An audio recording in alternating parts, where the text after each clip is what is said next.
Hey everyone, it's Shoulder One. You're listening to another great pod by the Cleveland Sports Collective.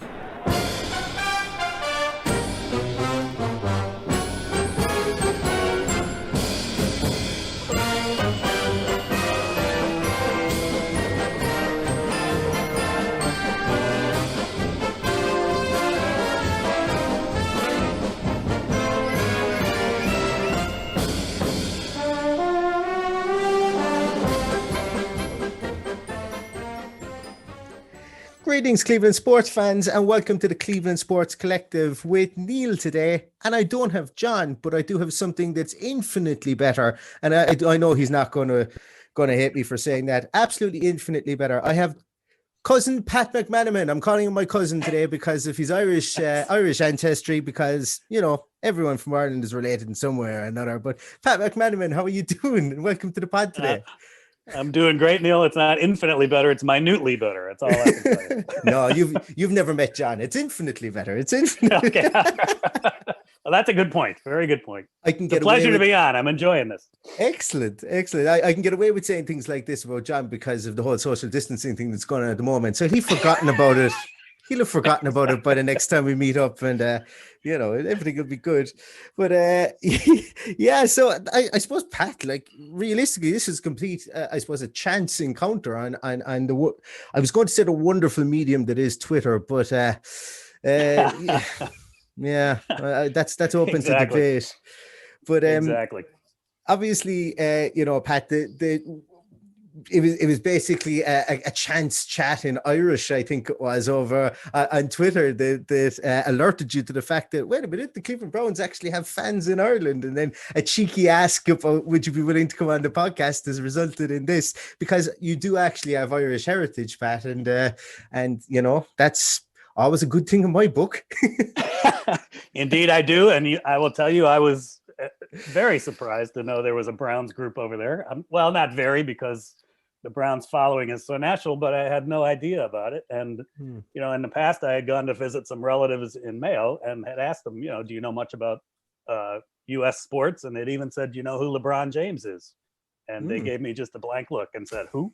So to know that there's a Browns fan in Galway, I mean, I think the Browns will be proud. And I think it's pretty cool for all of Cleveland. Yeah, there's because we do have a Browns backers club here in Galway, and it is interesting. The president, Ed Davis, he's originally from Maslin in Ohio, and he's living here in Ireland, and he set the group up with his son. And from there, it's just grown, and we've got maybe about 10 to 15 kind of members at the moment, and we usually try and meet up for games. But this year has been like no other, obviously, as everybody, I think, the world over knows at this stage. But right.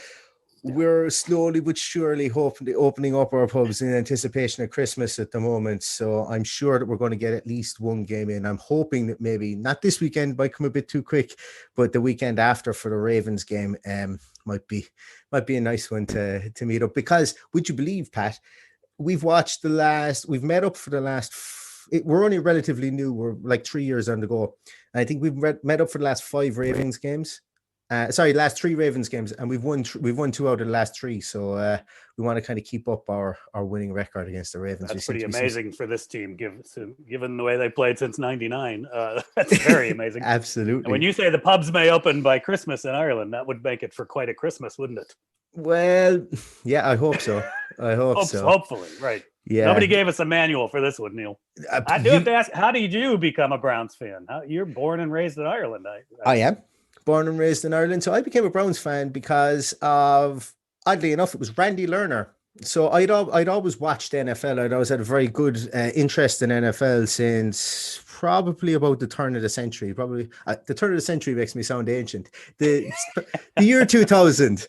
Okay. I would have had a good interest. I would have been 16 then, just coming up on 16, and I'd started watching the NFL, anything to stay up late at night, essentially, so that I didn't have to sleep. Because when you're 16, 17, sleep wasn't on the agenda for me. So watching late night games, and Channel 4 used to show an awful lot of games here. It's a British channel, but they used to show games back then. Predominantly, there were Raiders games. So I used to watch the Raiders, and then Randy Lerner took over Aston Villa, who's a club I've supported, an English soccer club I've supported since since the day, like I was 6 years of age.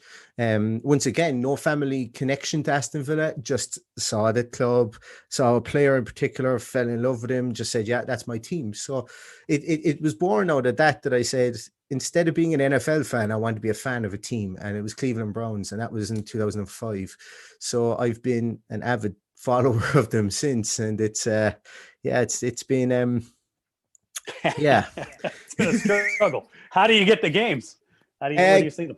We have Game Pass, so we can get, there's a European Game Pass. I will say up until probably about 3 years ago, it was I suppose I would say a less than legal method of getting the games, is how I would put it. But it's always interesting, you know. One of the things I will say about the Cleveland Browns being poor for the last number of decades, I suppose, really, is that they had an awful lot of 1 o'clock starts your time, 6 o'clock starts our time, which was perfect. 6 o'clock, finished at 9:30 our time at night, or 10 o'clock, brilliant, off to bed, wake up for work the next morning. But then, of course, Baker comes along, and now we've got primetime games and 1 a.m. in the morning and 1:15. Yeah, so it's a necessary evil. As a writer who covered the team, we always enjoyed the 1 o'clock games too. But boy, it was a slog to write about the struggles they had for so many years. All you guys who rooted for the Browns and stuck with them these years deserve some special kind of medal. I've said that here, and I'll say that to you in Ireland. Maybe a bigger medal, because you have other choices. You could turn the TV off. Well, you know, being here in Ireland, it was a small bit easier, because when you talk to somebody, they wouldn't have a clue what you were talking about. So you could tell them that the Browns were the best team ever, and they wouldn't. Yeah, okay, I take your word for it. That's fine. But you would meet a Pats fan, like everyone else here in Ireland supports the Pats usually, and it's just because of the Boston, the Ireland connection, I would imagine. But it's you know, it's easy to support a team that's, you know, just a perennial winner, I suppose, really. But so you might get the odd Pats fan that would blow your cover, you know, every so often. I have a question for you here. And following the Browns, you may understand it, and I think I get it because I hear from my relatives when the championship is played, the All Ireland. Is Mayo the equivalent in Ireland to the Cleveland Browns? Constantly struggling, fighting, almost getting there, but not quite winning. That is a fantastic equivalent. Yes, absolutely. Because there's a thing called the Mayo. They're kind of like the Red Sox hadn't won in years. Exactly. Yep. So the Red Sox. There is talk of a curse in Mayo, that there was a curse put on by this old lady on the Mayo football team, the Mayo Gaelic football team. And basically since they last won in All Ireland, I can't remember how many years it is, but there's only one, if not two people from that team still alive. And I think she put the saying goes that she put a curse in that team until all the players in that team were dead, that they would never win an All Ireland. So they haven't won an All Ireland since that team, and there's only two of them alive. So far be it for Mayo people. One year they played a tie in the championship, right? And then they had to play it again. Yeah, they've been that close. Yeah, they've gotten to the final. I couldn't put a number on it. I'd say they've probably gotten to All Ireland finals 6-7 times, I would say, in that period of time, and lost each time. But it even goes down further. There was a period of time whereby their youth teams, their under 18 teams, their under 21 teams would get to finals and lose in the final as well. So like it's become a kind of a mental block on the whole county now, so more so than anything else. But if let's say this year, if Mayo were to win this year, I think it would just break off the side of Ireland and float all the way over to the States.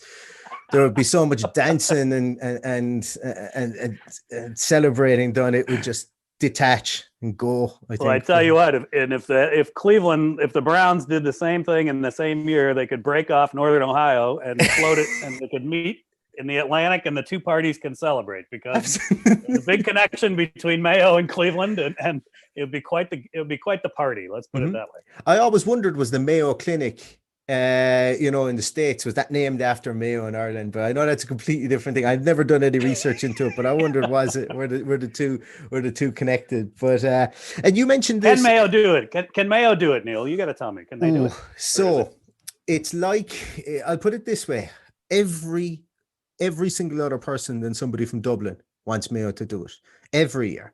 Even like I don't even want, like, I'm originally from Limerick. I'm living in Galway. I don't want Limerick to win the football ever. I don't care. As long as Mayo win it first, I don't care. I want Limerick to win the hurling championship when we're in the final.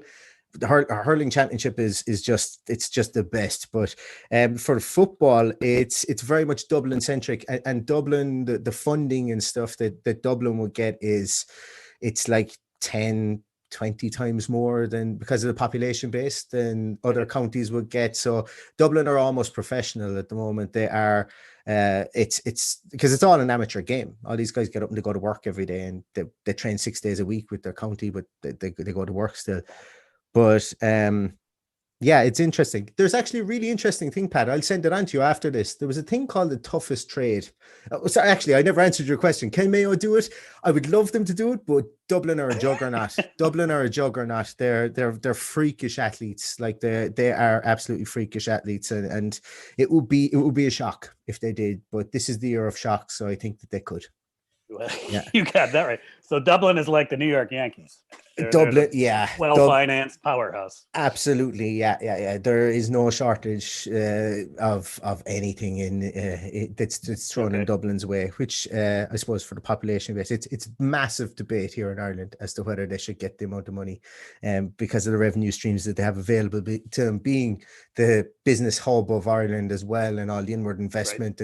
Right. They're just to put it in context, their shirt sponsorship brings in. What was it? It brings in, gosh, it's after running on my mind now at the moment. I think it brings in 8 million over a 4-year period. Mayo's shirt sponsorship brings in something like 500,000 over a 4-year period. So there you go. To compete. Yeah, exactly. There's a difference straight away. Yeah. That's why you need a salary cap, like the NFL has. You've heard of that, I'm sure, right? Yeah, absolutely. But we don't have any salaries. So where does the money go? The money goes somewhere. The cap there is zero. Yeah, absolutely. The cap is zero. That's amazing. They work a full-time job and then go play, compete in their spare time. That's a lot. Even I didn't know that. A lot of the players would be still in college at like 24, 25, 26, 27, and they would get scholarships and bursaries and go back and do doctorates and everything just to keep them in college so that they could have the free time and stuff. But no, the majority of them would work, but a lot of guys would take that route and become and stay in college as long as possible to try and protect their inter-county prospects, I would say. But that would make it even harder for a team like Mayo, because where are the colleges in Mayo? There is one. There's the Galway and Mayo share a college. Yeah, it's the Sharon Institute of Technology. So yeah, so there is one there. But I must send you on. I have I'll send it on to you afterwards. It's on YouTube. It's a thing called the toughest trade. So there's a bank here in Ireland. They do an awful lot of funding for they sponsor an awful lot of Gaelic games here.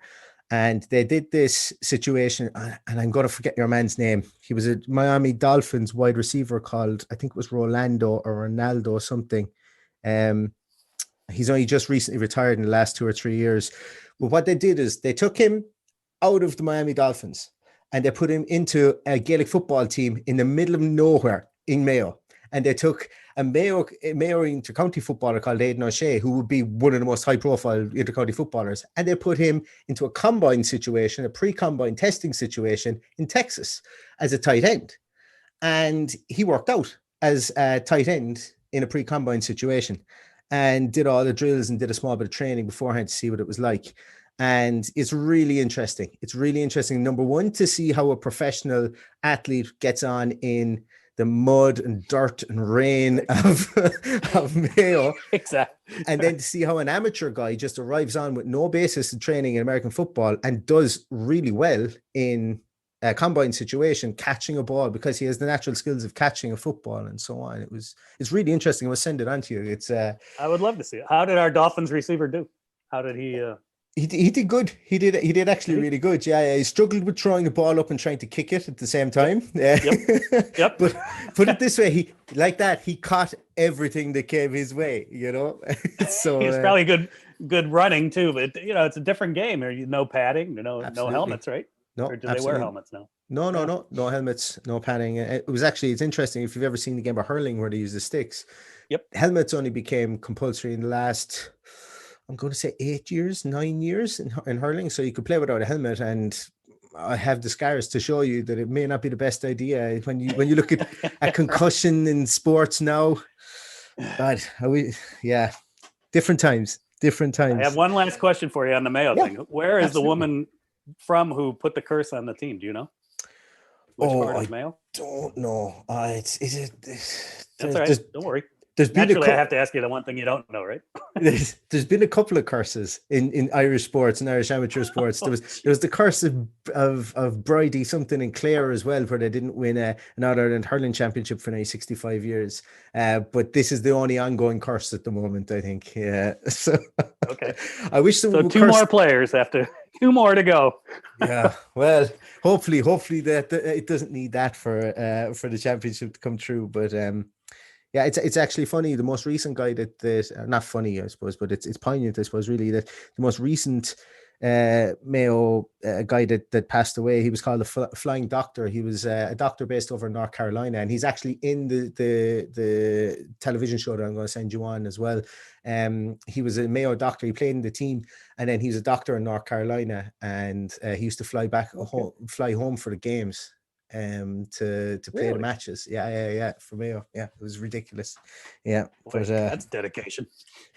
Yeah. I can tell you, when I went to high school, one of my better friends God rest his soul, but one of my better friends played Gaelic football here in Cleveland.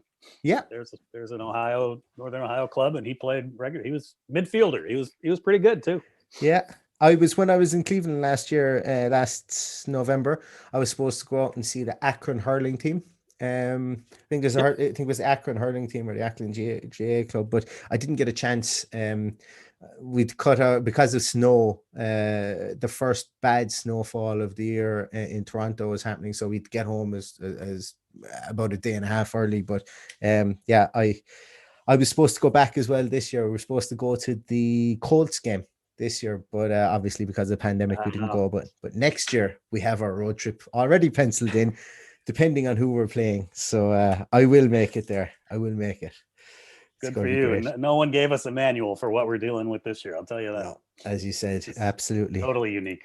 Absolutely. And Pat, you've obviously got a wealth of experience, obviously being with the Beacon Journal and the ESPN and the Athletic and so on. And I suppose one of the biggest questions I always wanted to ask people and journalists itself is, it's obviously been a huge transition from writing a newspaper to being online. And you could, like back in the day, you could write one article and it would be printed the next day, and then you were limited to that article.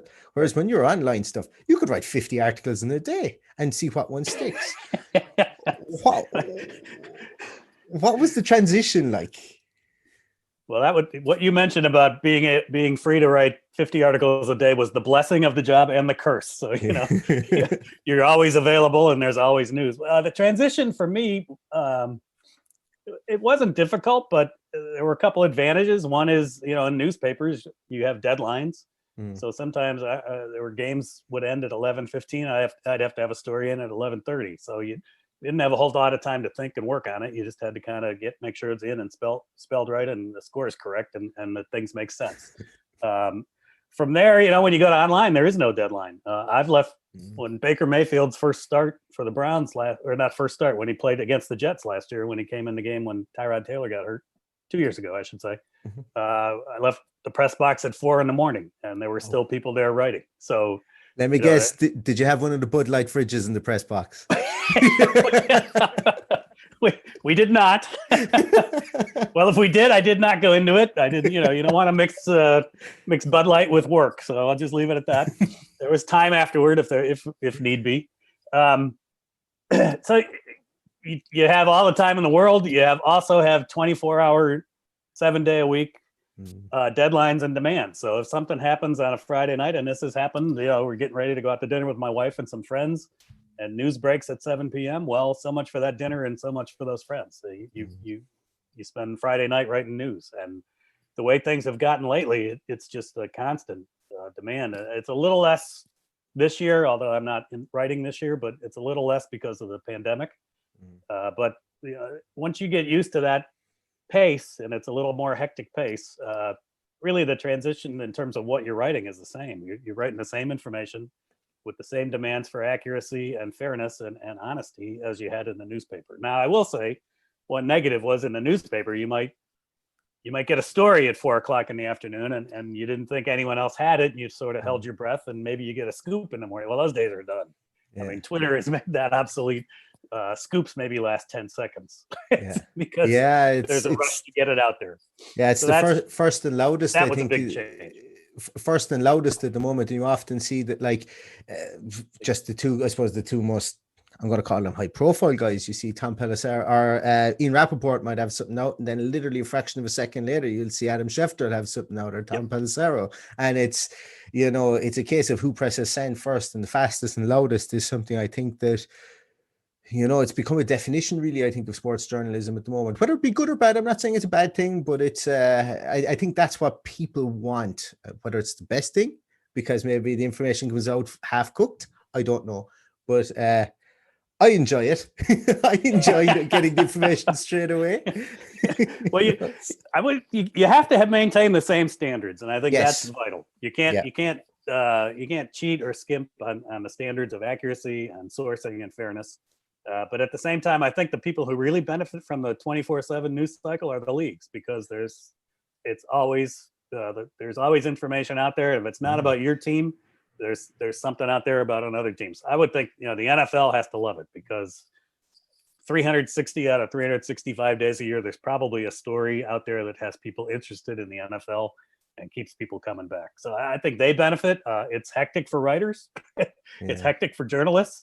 And I don't know if the fans can keep up with it all, but the ones that want to certainly can, and it's great for them. So that's also a benefit. Now, you know, politically, in the last 4 years, we're kind of wearing watching Twitter. So there's pluses and minuses to everything, and I'll just leave that one at that. Absolutely. Yeah. The man who comes up with an application that limits your tweets, where you install it in your phone and it will turn your phone off after 8 tweets or whatever like that. Because I fall a victim of it watching matches sometimes as well. Right. Watching Browns games sometimes. The next thing you know, you're getting a bit more down the rabbit hole of, I'm getting angry at this game now. If we could just shut off my Twitter. He's going to be a millionaire, whoever does that. But it is, it absolutely is interesting that when something like that happens. And I think 2020 has been a complete modicum, and it's proven your point, where you said there that the league loves this. There was nothing going on from a draft point of view this year. There was nothing going on from a training camp point of view this year. Yet every day, NFL Network could fill every single one of their slots and fill it with relatively, you know, new information. So it's fantastic to see how the juggernaut just plowed ahead. It just plodded along, and juggernaut is the word for it. The NFL is a master at keeping their sport and their name out in the public, and that helps their marketing, which helps their sales, which helps their tickets, and helps their sponsorship. You name it. I mean, they're master. From the playoffs ended in February to the combine, you know, just a few weeks later, to free agency, to the draft, to minicamp. I mean, there's hardly a time during the year, maybe a 2 or 3 week period from the end of June until training camp, you know, early July, maybe early June to early July, when the NFL does not have something going on. Yeah. So, you know, if you're a fan, you got to love it. And that's why it's so popular in the States, partly. Yeah. And like, even, you know, for people who are listening to this that maybe don't know the kind of the hierarchy of sports in the United States, you have, like, the NFL is America's game, and then you've got things like the NBA obviously will be pretty popular here in Ireland. A lot of people will follow players more so than follow teams, and that's become a problem with the NBA, because the NBA has become about players and not teams because of the movement of players. And then you've got Major League Baseball, which, let's be honest with itself, Major League Baseball, you don't know who anybody is, because if they walk down the street, they've got no brand appeal other than when they're wearing the jerseys, and everything that they wear is literally, like, it harks back to the 1940s, 1950s. So it's almost an antiquated style of it. Like, even when you've got a draft prospect in the NBL, you don't see him for 8 years, so you've forgotten all about him. You don't remember that they were good, you know, and they might never make it. It's crazy. What I would say to that, I love baseball. I'm a huge baseball fan. I've loved it all my life, and it's, you know, been around longer than any game, and you know, going back. What I'd say to this is the NFL benefits greatly in the United States from college football. Yes, which in essence is a free farm system, and also generates free publicity for them, for all those players, for the years they're playing in major college football. And even in small college, they could find players anywhere. Baseball doesn't have that. Baseball pays for its own minor leagues. They have to develop their players themselves. So it's a different dynamic that way. Yeah. I'm still, when the World Series is on, I'm watching the World Series. I think the fans of the teams watch it. They're dedicated. There is a debate going on though whether they need to market their players a little better. I mean, the best player in the NBA could probably roll right off your tongue, but in baseball, I don't know if many people know much about Mike Trout in Ireland, but I think they probably knew a lot about LeBron James or Michael Jordan. So yeah, that is a debate. Can they do more to market their players? Yeah. I was going to say Mike Trout, and Mike Trout is earning like something like $500 million. Mahomes gets paid for 450 million. Mike Trout has gone, yeah, welcome to the party. I'm getting paid that. I'm getting paid that already, buddy. I don't know what's all the fuss about. And I could not draw you a picture of him. I couldn't even tell you what number he wears. I couldn't even tell you whether he's got blonde hair, whether he's got brown hair, whether he's chubby, whether he's got chiseled features. I couldn't tell you anything about him other than his name is a fish, and that's it. It's his name is a fish. Could you name me the coach of Notre Dame football? Oh, I could. Damn it. Kelly. It's Brian Kelly. Yes, Brian Kelly. I was going Brian O'Brien. It's not Brian O'Brien. It's Brian. It's an Irish name. Yes. But you knew it more than you probably knew. You probably know him more than Mike Trout a little bit. Oh yeah, absolutely. Like I follow, because I follow the Cleveland Browns. I follow Cavaliers. I've just become a Cleveland guy, put it that way. I follow Ohio State, Cleveland Browns. We're happy to have. Yeah. So it's and when I was there, actually, it's funny. I don't know whether it's because I built it up and I said, well, I have to, I feel like I'm part of these people in Cleveland. I actually kind of did, and I was my mate who had no real connection to the Browns, and I turned him into a Browns fan when I brought him down there. He was the one who said it to me, that he goes, these people are very Irishy. That's kind of the way he said it. And I said, what do you mean? And he said, well, everybody was buying us drink all the time, just like happens at home. So yeah, that's Irish for me. That's Irish. It's a friendly place. How did you enjoy going to the game at the stadium? Absolutely. I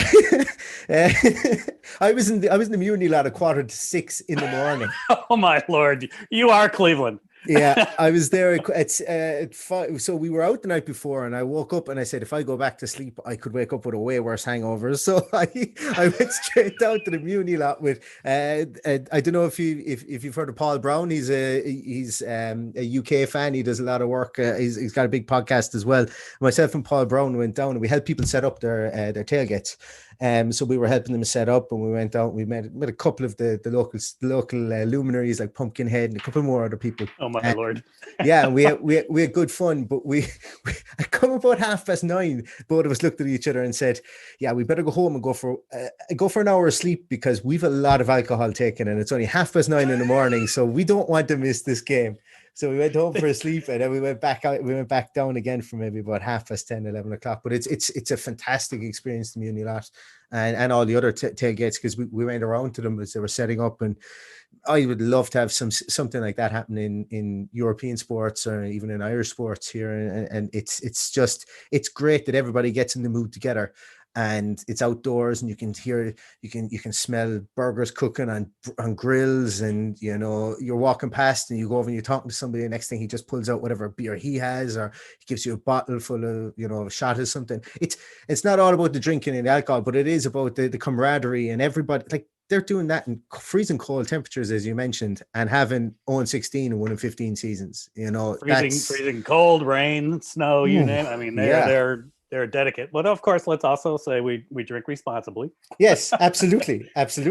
Now, yes. I got to go back. The gentleman's name that you were there with was Paul Brown. Do you know the significance of that name and Brown's history? Absolutely. That's how he became to be a Browns fan as well. He became a Browns fan because his name was Paul Brown. He was looking for a team to follow. He said, well, do I have to follow this? I have to follow this team. Pretty much he had to, yeah. Absolutely. Yeah. He's the greatest coach in NFL history right there. And then you were there with the man who named after him. The creator of football himself. Exactly. Right. Which is, and it was super experience. It was great to get there. And you've obviously got a wealth of experience covering the Browns, and obviously the Browns weren't there for 4 years. You know, Right. that period, the missing years, I think is how we call them. It's like when you read the Bible, you know that Jesus ran away in the temple when he was younger, and then you hear nothing about what happened until he was like 31. He just reappears again, and that's kind of like the Browns. Neil, this is the first Jesus Browns reference I've got in my career. I will say that. Yeah, we're still waiting to resurrect from the dead, really, I think. But it's so they came back in '99, Pat, and obviously you were covering the Browns for the Akron Beacon Journal at the time, and I've always wanted to know, because everybody talks about the fact that they were still on the way, but the town must have been buzzing with excitement, and it must have been like Christmases had come at the same time when that team took to the field in 1999. And what was the feeling to have what was rightfully theirs back again in '99 when you were covering it? Well, it's everything that you just described it as. I mean, it's 100 Christmases at once. Just quickly, I'll tell you, I grew up in Cleveland. I was born and raised here. When I was coming out of college, I had Brown season tickets when Brian Sipe was the quarterback. So, Yeah. you know, I have a connection with the team going way back. My father worked for a man who was good friends with Paul Brown and knew him pretty well. I have friends of mine that are like cousins, actually, who are his grandchildren. He built the Cleveland Arena. That man was named Al Suffin. So I kind of grew up with Cleveland sports. It was always part of my life. I would go to games with my dad. They had a doubleheader exhibition game. They would bring in two teams from another, you know, Detroit and Philadelphia would play a game, and then the Browns would play a game in preseason. And that was an annual event we would go to at the stadium. So, you know, it was in me. And I lived in Florida when the Browns moved, and I was as heartbroken as anybody. That year, 95, when they announced the move, was terrible. It was awful. It was probably 1,000 times worse in Cleveland. In fact, I know it was because I have friends up here who told me about it. So, knowing that they were getting a team back those 3 years, there was a lot, you know, the expectation just built. And as you say, to have that team back, and everything was a big deal. When they had the expansion draft and they took all these cast-off players from other teams that other teams didn't want, they had it in Canton at the Civic Center, and it was packed. I mean, people were celebrating like they won a Super Bowl. Everything was a huge deal. The hiring of the coach, their first player, their first practice, their first preseason game. And when, you know, the opener came, they had Drew Carey on the field telling jokes. And I made a point to go down and stand on the field just to enjoy it, to appreciate the atmosphere. Because, you know, I'd waited for this too. And when I got offered the chance to come back, I couldn't turn it down. And they had Drew Carey telling jokes. They had planes. They had jet planes. They had the biggest celebration possible, and it was like a gigantic party until the game started. Yeah. Then reality hit. But I can't minimize how excited the city was to have the team back, and how excited the fans were, and just how hopeful they were. They thought they could have a winning team right off the bat. Well, it didn't work that way. So, you know, but that did not minimize the joy that at the team's return. Yeah, and I suppose the kind of the brakes being put on Cleveland's momentum from 94 and 95, obviously with Bill Belichick, and it did really put the brakes on the momentum as a team, because they weren't half bad before they left, before they were taken, should I say, and obviously they go to Baltimore, and then it was really sticking people's craw when Baltimore win the Super Bowl, like in only a couple of years afterwards. Like, that was tough, and I, as I say, it was 99. It was probably about 99, 2000 when I first got into the NFL. So I knew that there was this team coming back, and they were historic, and like Aston Villa, the soccer club I follow, they created the league pyramid system as we know it today. So, you know, they created that in soccer, and it would be like a team like Aston Villa just being taken and then coming back again, because the history and how pivotal they were in how pivotal that area, I suppose, Cleveland, Ohio itself, in the actual the birthplace of football, essentially, you know. Right. And since I've started following the team, I've delved back into the history of the game, and the history of the coaches and all that, and Otto Graham, and even going back to Lou Groza. Obviously, you go, why is it called Lou Groza Boulevard? Okay, I'll have it Google here, and then before you know it, you're 2 hours down the road, and you see how fantastic people like Lou Groza was, and how much of a freak of an athlete he was, and same with Otto Graham, and then you kind of begin to think, well, these guys were Ohioans. But a lot of the players that would have been back then at the formation of football, or what we know as football now, would have been like, there was 3 teams, wasn't it? 3 teams or 4 teams from Ohio. It was like crazy. There was tons. Like, You're probably not, I'm not as up to date on the long term history in Ohio, but yeah, they're Canton, Cleveland, or Cincinnati.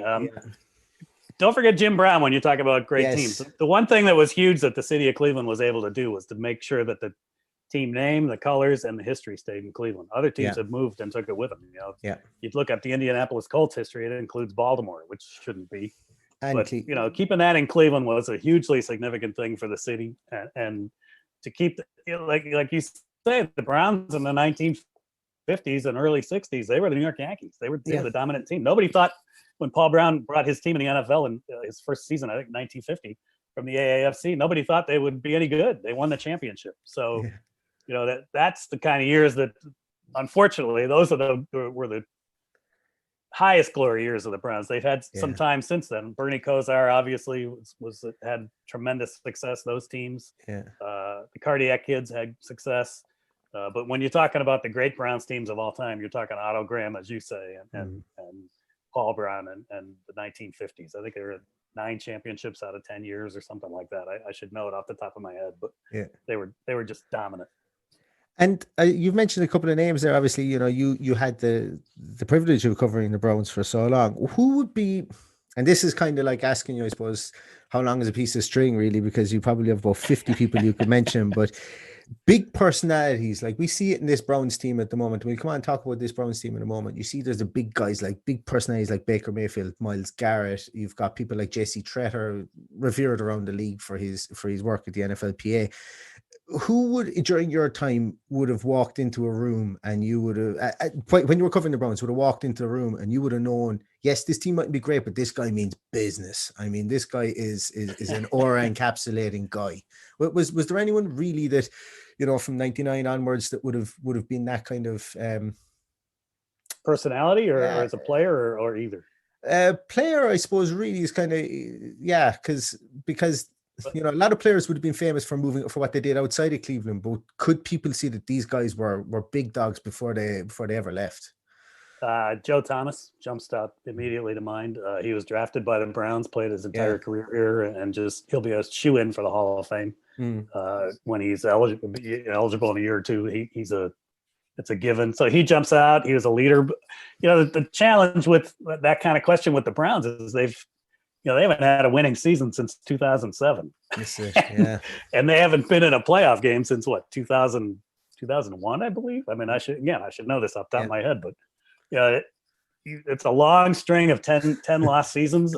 Baker Mayfield in his rookie year was a huge personality, but when he followed up, he struggled his second year. So now maybe he's settling into what he is. There've been some great guys for the team, but when you struggle like they did for so many years, it's hard to be, quote unquote, the big dog, And I think that Joe Thomas was probably an example of a guy like that. I could name other guys for a year or two who were that, but Joe was the guy who over a period of time was an excellent, just, a standout kind of guy. I think Myles Garrett will be that kind of guy. I think Nick Chubb will be that kind of guy. But that's the guy that jumps out at me right off the top of my head.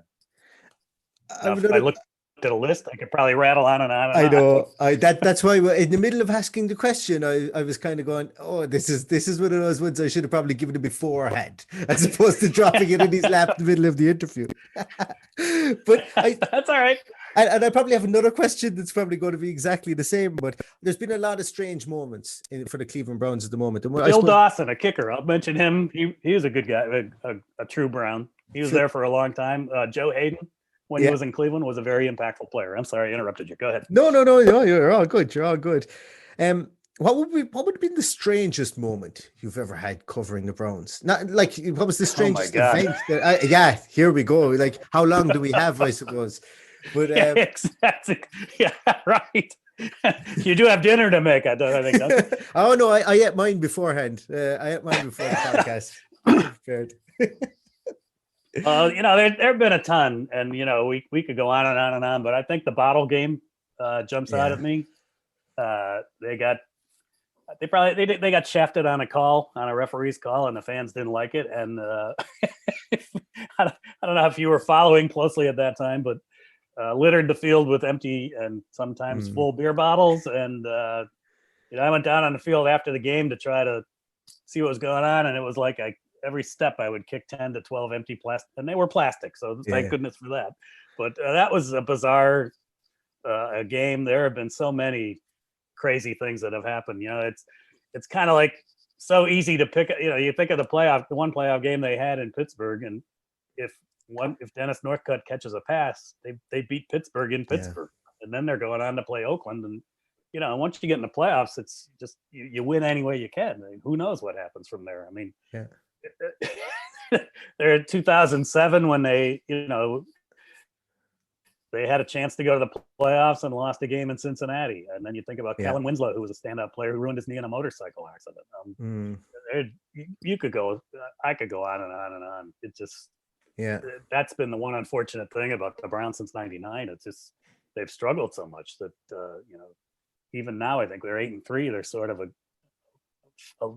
somewhat of a fear. I don't think it's huge anymore, but I think there's a little fear. Can I dive in the pool full tilt on this team yet? And they're 8-3.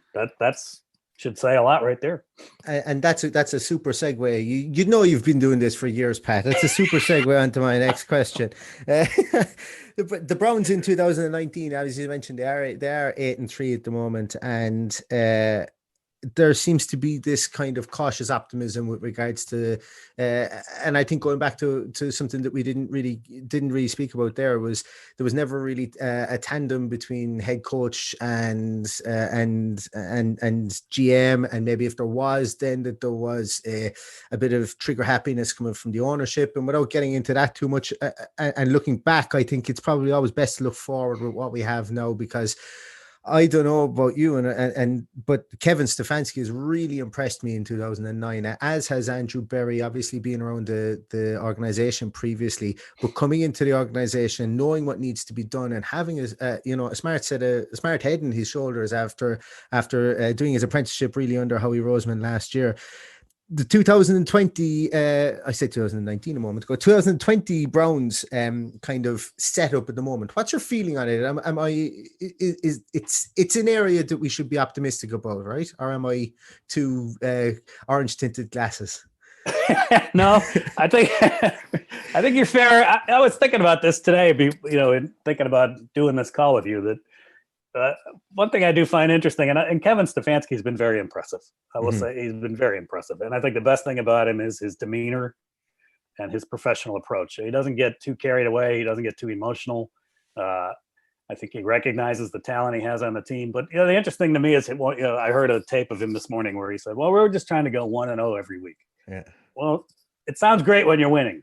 Then you sound even keeled, and you sound wise, and you sound smart, and you sound like you've got it together. But when you're losing, like last year, you sound like a fool. And for so many years, the Browns have lost. Well, I don't know that everything he's saying is different from what's been said in the past. The difference is he's winning. And I think, it'd be a lie to say he's benefited from an easy schedule. Or it'd be a lie to deny that, I should say. You have to admit, I mean, they haven't played the toughest schedule in the world. And one concern, that I would have is that, they did beat the Colts, who was a winning team, but in the two games in the division, they pretty much got drilled by Baltimore and Pittsburgh. So, this Sunday will be a telling game in Tennessee. I do think, though, that there's reason for optimism. I think what he came in and looked at was a really talented offensive roster. It got better because they signed a Jack Conklin, and they had, unfortunately, Odell Beckham's hurt, but they had two incredibly talented receivers. They signed a talented tight end. And they had a young quarterback. And I think he has tried to not throw everything on the young quarterback's shoulders.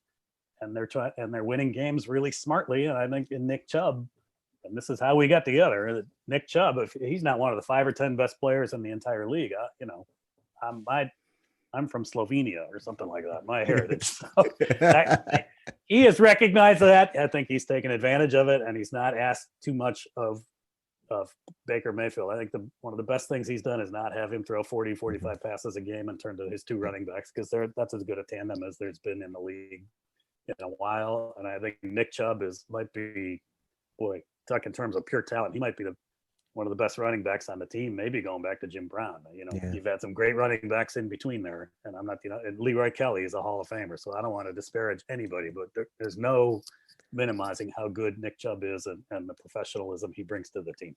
Absolutely. And I say that again, I'm not writing about him this year. I've had some bad luck with jobs, so I'm like everybody in COVID. I'm sitting at home watching and enjoying from where I watch.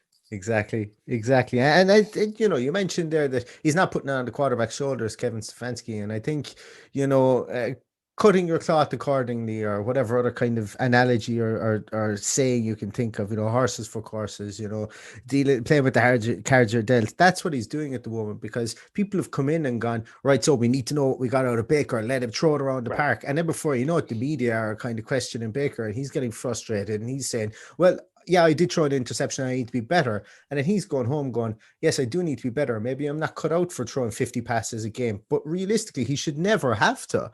The best quarterbacks should never have to, because the team should be complementary around them, I think, anyway, myself. So Kevin Stefanski's, he's an intelligent guy. I think that's what comes across the most. He's measured, he's intelligent, he knows how to run a franchise, or what it takes to be the head dog in a franchise, coming from his father, Ed, and so on. But I love him. I think he's great. And look, as I say, all it takes is a bit of winning, for everybody to fall in love with him. That's the bottom line. And I remember a few years ago when Brian Hoyer played and they were 7-4, and people were criticizing, they need a better court. Well, they're 7-4. So this year, I'd say the same thing. They're 8-3. Baker Mayfield's not putting up glittering numbers. They're not going to, put his jersey in the Hall of Fame for any of the games he's had this year, but doesn't matter. The team's 8-3, and that's what's most important. And if people sit back and enjoy it after all the years. I think Brian Hoyer's jersey is in the Hall of Fame for that comeback game against Tennessee. Exactly. Actually, ironically, yeah. Very good, very good. I suppose Brian Hoyer grew up in Cleveland, outside Cleveland, Ohio. Exactly. Yeah, he did. And look, whatever we thought of Brian Hoyer, some people thought he was the second coming of guy, or he was the second coming. Some people wanted him out of the franchise, and he's still gone on to carve out a career for himself. He must be mid-30s now, I think, at this stage. And Bill Belichick sees it fit to put the ball in his hand sometimes, to throw the ball. So fair play to him to be able to carve out a career as a backup quarterback in the league.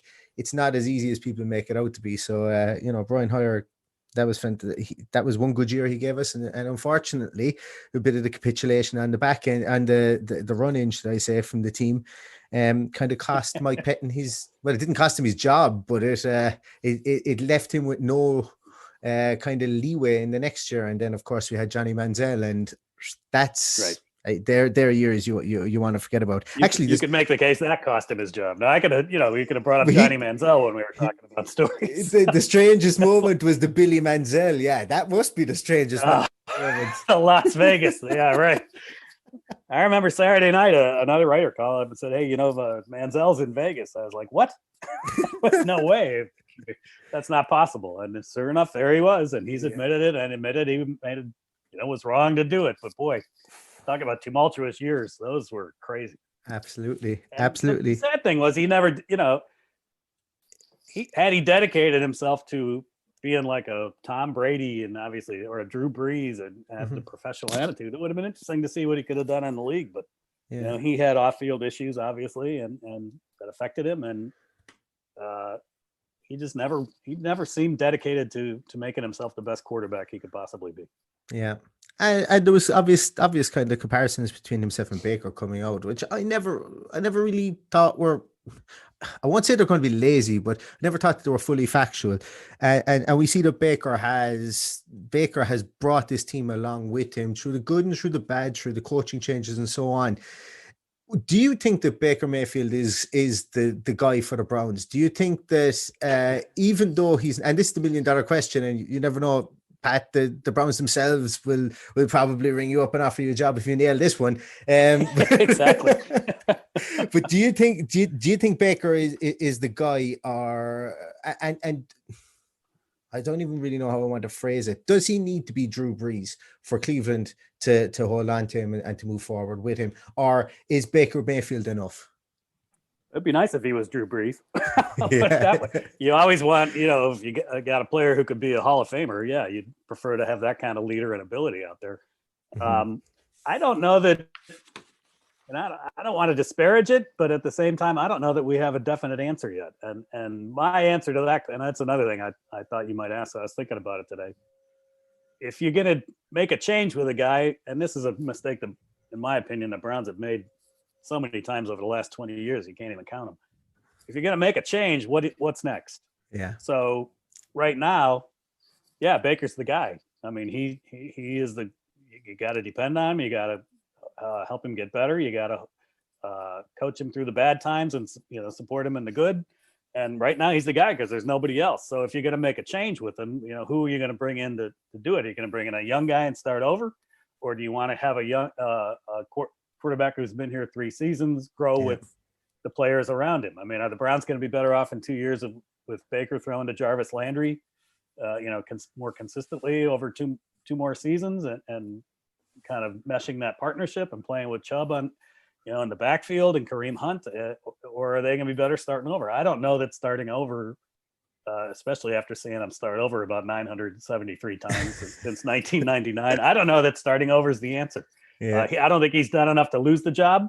I don't think he's done enough to make you think he's going to be Drew Brees, but at the same time, I think he's done enough to believe that he can continue to grow with this team and be better even next season as they add more players than they are, this season, which is why this season is such a positive. You finally have something to build on. Absolutely. And you mentioned there that he might need, you've actually said exactly my feelings on it. I would love Baker Mayfield to be here forever. I think every quarterback that Cleveland have been royally kind of put into a different situation without the stability of head coach, GM, and even players around him. This is Baker Mayfield's 3rd year. It's his 3rd year, but isn't it something like he's fourth head coach, 5th offensive coordinator, something crazy like that? Just things like that are just insane. So I don't even think we know what Baker Mayfield is at the moment. But I think that 2020 once again has given Baker Mayfield a massive chance that maybe he wouldn't have got, because it's kept him in an area whereby he has to stick in his own bubble, and the media side of things have been taken away from him, which is probably a blessing in disguise.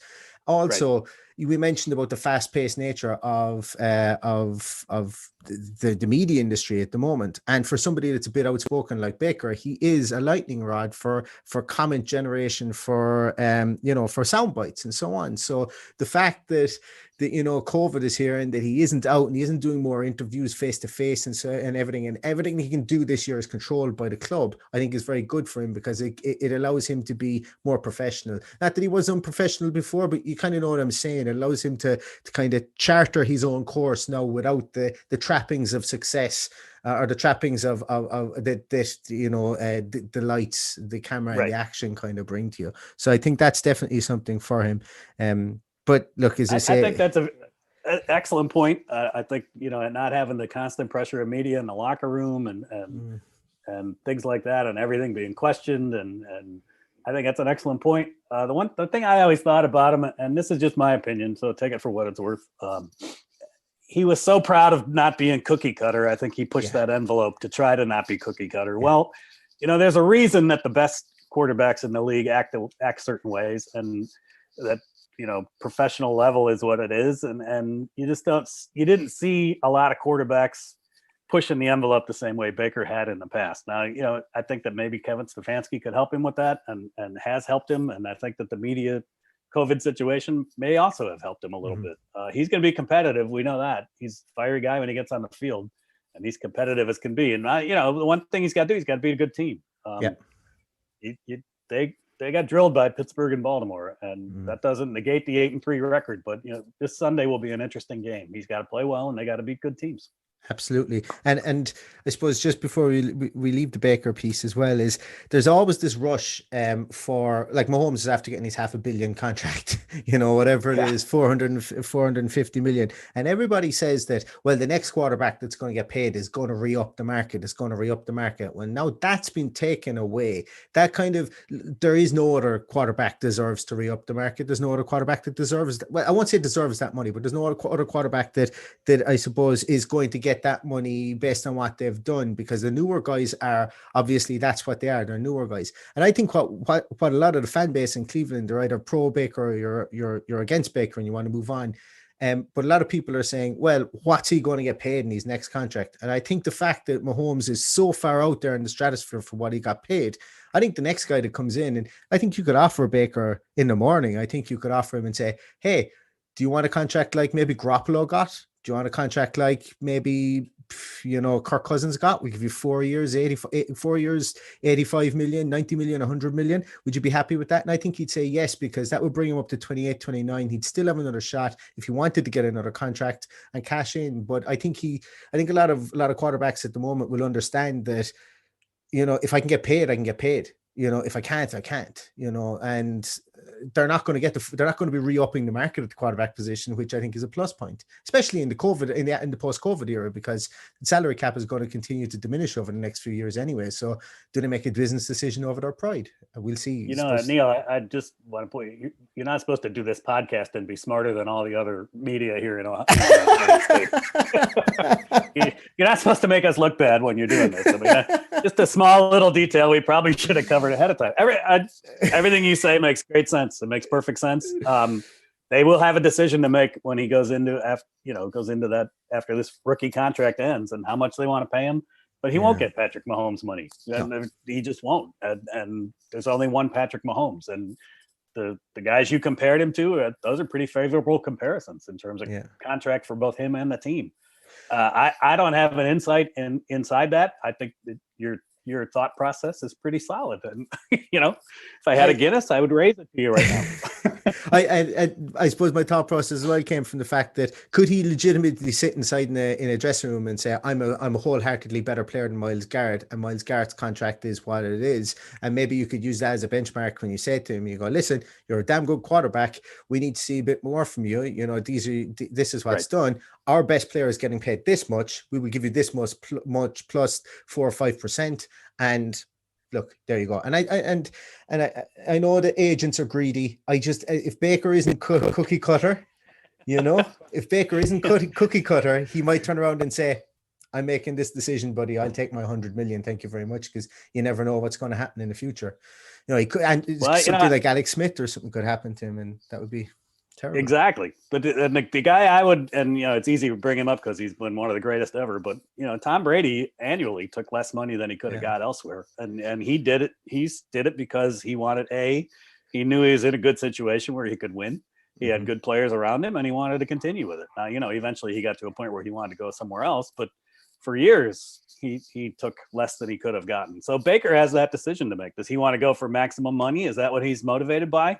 Or does he want to grow with a team that has, some really good skill players around him and stick with that group and become better and maybe take a little less money? So that will be interesting to see.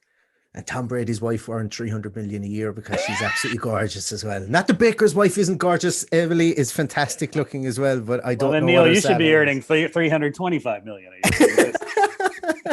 Oh, you.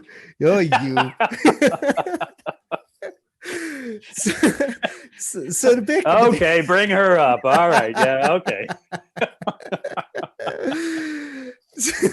So the Titans, we have, there's a game at the weekend. I think it's going to be pretty pivotal when we talk about playoff aspirations and so on. The Titans obviously being 8-3 as well. There's going to be, if nothing else, there's going to be a tiebreaker aspect to this. That if we beat the Titans and somehow lose to the Giants or the Jets and then lose to maybe the Ravens, and if we lose out from there on in, somehow we might have some sort of a tiebreaker situation with the Titans. But the Titans are a damn good team. They are, like, I look through their team and I see that they're big guys. That they're even some of the people they've lost through injury, it hasn't knocked a bead of sweat off them. Like, they've lost guys like Jadavian Clowney, Christian Fulton, their draft pick this year, Taylor Lewan, obviously, or initially in the early parts of was it last year, he got pinged for performance enhancing drugs and stuff, but he's injured this year. Jayon Brown. Brown, every single one of those guys would get in the Browns team at this moment in time. They've lost them. Now, the Browns have lost through injuries as well this year, but this Titans team is absolutely fantastic. And I suppose my question is, how in the name of God does anybody stop Derrick Henry?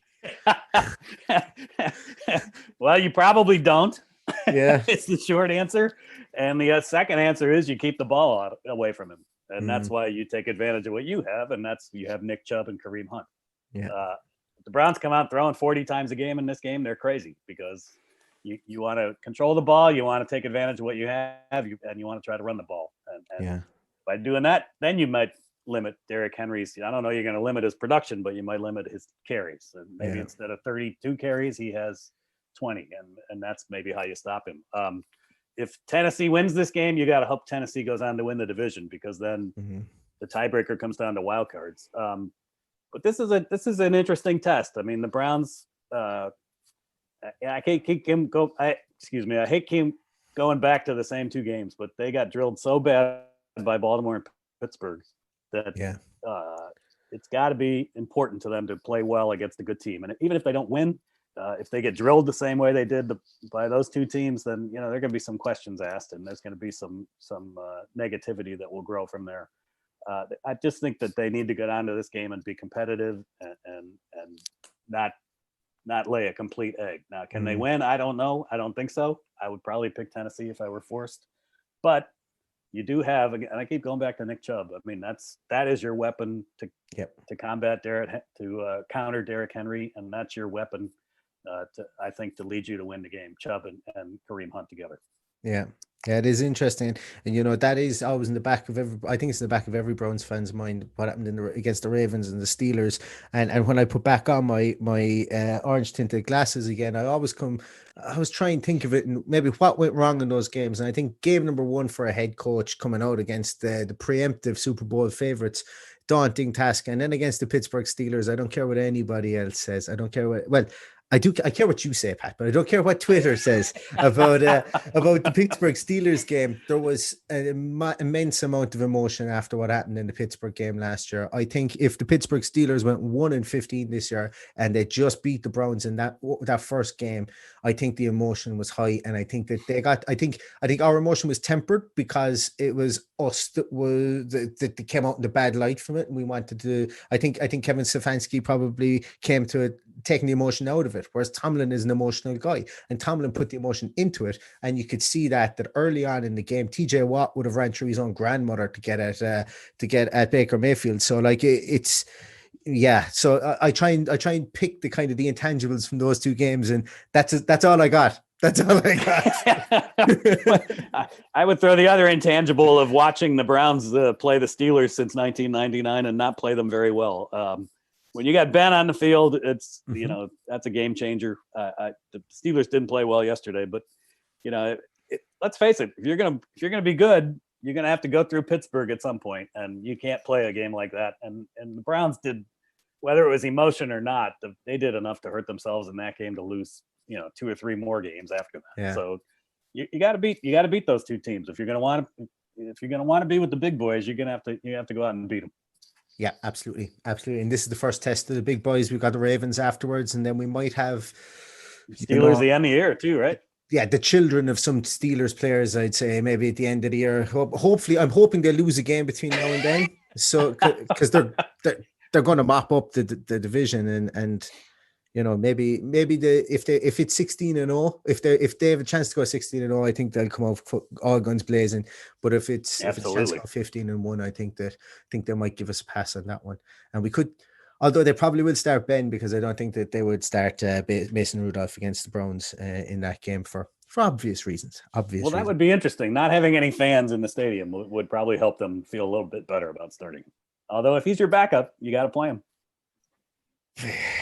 I don't know. That would be interesting. It would be very interesting if Mr. Garrett is lining up at the other side of him. It would be very, very interesting. I will say this. I think the way the Browns have handled that, and even Miles since it happened, I think, I don't know. It was awful. It shouldn't have happened. It was awful. I'm not going to minimize what he did. But since then, it's been, they've been fine. And he's had an outstanding season. I mean, he's just been what they thought they had when they drafted him first. Yeah. And it's going to be interesting to see him this weekend. He's going to have to brush himself up. I think for all the good he gives you in the pass game, in the rush game, he's not as dominant in the rush game, which, look, hey, put it this way, I'm not putting myself in front of Derrick Henry. So I'm a hypocrite. I'm not putting myself in front of Dearness Johnson, never mind Derrick Henry, so it's just one of those things. And Mike Vrabel is obviously a former Buckeye. He's going to have these guys hopping off the ground in Tennessee. Oh, yeah. And no question. I like Vrabel. I like him. And I think my I know over in the States that betting is I won't say taboo subject, but it's not as available as it is here in Europe. But I'm going to have a sneaky little bet on Dennis Kelly to score a touchdown to this week. He's going to they're going to bring in some sort of a right tackle, maybe move Dennis Kelly out, make him an eligible receiver like they did a couple of years ago. We might see a Dennis Kelly touchdown, and if that happens, drinks on me. I will take you up on that. A. B, if that happens, then the Browns are going to the Super Bowl, and Mayo is also going to win the All Ireland. If you get that one right, I will be really impressed. Yeah, could happen. Pat, I'm going to write that one down. I got it written right here for you. No. You can Go ahead. remind I'm me. sorry. You can remind me. No. Pat, it's been amazing. I feel really we're over an hour chatting here, and I feel I feel like I've taken up way too much of your time already. But thank you so much for coming on the podcast. Before you go, I know you mentioned that you've got a sneaky suspicion it might be the Titans this weekend, but I suppose what's your feeling on? Do you think the Browns will make the playoffs? Are you confident they'll make the playoffs? Do you want to let yourself believe that they'll make the playoffs?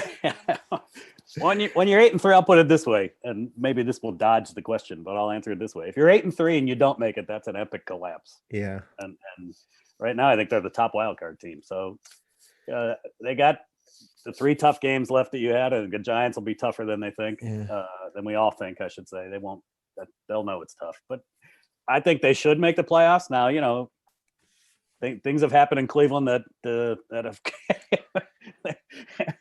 So you can never say for sure and never feel totally certain about things. But yeah, I think if you're 8-3, boy, that means you wound up 9-7. Probably, I think 10-6 gets in with 7 teams. Yeah. So, I think it would be monumental if 10-6 didn't get in. Same, I think it was that the Browns had that record in 2007 as well when they didn't get in. Yes, and naturally. Oh yeah. I think statistical anomalies would be blown out of the water in that instance. I think you would definitely be the first team ever to have 2 10-6 records and not get into the playoffs. So I have to ask you one other question. We're going to get off the Browns here. I believe you said you have relatives from Ackle Island. Yes, I do. Yeah, I do. My uncle is my maternal uncle is married to a woman from Ackle. So yes. Okay. Do you know which part of Ackle? I do. It is a place called Curran, I think is what it's called. Yeah. My relatives are from Salia. That's where my grandfather was born. Oh yeah. So Ackle is a fantastic place. It's really picturesque. I presume you've been out there. It's it's Ackle is like it's everything you look at in Ackle on a sunny day is a postcard. That's just the way it is. You're right. It's one of the greatest kept secrets in the world. I think it's just gorgeous. Absolutely. And it's produced all gorgeous people too. All the descendants are. Oh, 100%, Pat. I have to say hi to the Fagians. All them my relatives who are some on Ackle, some scattered around Ireland. Sarah is in Dublin with with the family. So I just have to say hi to all of them. Hello. That's where my grandfather was from, and my grandmother came from. You may know the pronunciation better than me. Kilmacoon in Cork. Yes, down near Castletown Bear. Yeah, another place that's absolutely fantastic. I lived in Cork for 5 years, but nearly 6 years, I think. But Cork borders my county of birth called Limerick, and I've got good time for Cork as long as we're not playing each other in sports. Then the friendliness kind of just dissipates then very much so. But I spent a good period of my time in just a game, Neil. Just a game. It's not. We like to tell ourselves that. But I lived actually in a place called Westport, which is the last town before. Yeah. Well, it's just before Ackle. So right. I lived in Westport for a year as well, and great part of the country. West coast of Ireland. Like whenever people come to Ireland, they say, I'll spend a week or 6 days in Dublin, and then I'll spend maybe 2 days traveling around the country because there isn't much there. Completely the wrong way to do it. You spend your 6, 7, 10 days traveling around the country and getting real Ireland, and West Coast Ireland is fantastic, and East Coast is great, and then 2 or 3 days in Dublin is perfect, because after that, Dublin is about 40% more expensive than anywhere else in Ireland, so it's a trap. Still Dublin a great is a city. trap. It still has a lot going for it. Fantastic. Oh, Dublin is great. Yeah. Don't get me wrong, but is there another drive in the world like Connemara? That's yes, just gorgeous. You said it. Yeah, you said it. Down the Fabulous. Wild Atlantic Way. The ideal trip for anybody who's coming to Ireland is go to Dublin, and then start off up in Donegal and drive all the way down. Just follow the road by the coast. It'll probably take you about a day, 2 days, and end up down at the very, very end of Kerry, and you will see the most beautiful scenery that you will ever find. You wouldn't go to Beara? Oh, you can go on as far as Beara if you want. You go on as far as Beara. You could come back up around Cork City. Yeah, you could go in around that direction. Yeah, it'd be fantastic. Yeah, as long as we're talking travel tips, where would you recommend? Kenmare to me was a gorgeous little town. Absolutely fantastic. Yeah. Dingle. Any other little places you'd stop? Dingle. Yeah. Dingle. When I some of the best times, like I try to go to Dingle once a year, if not twice a year, and there's a pub in Dingle called McCarthy's Pub, and it's there's nothing special about it when you walk in there. It's literally just when you go in there, it's like there's a spirit inside there. There's a ghost inside there that just makes you wanting to come back for more. It's just fantastic. I'm a big fan of an old, like, I don't like lights. I don't like anything like that. When I go to my pub, I want it to be as old and as dusty as possible, and you can just sit inside there. If they serve drink in a library, that would be the perfect place for me, because I just like to go in there and have a pint and have a conversation, and that pub is just the best ever. But yeah, Dingle is fantastic. I tell you a quick little story. I do have my Irish citizenship. Do you? Because of my grandparents were born in Ireland.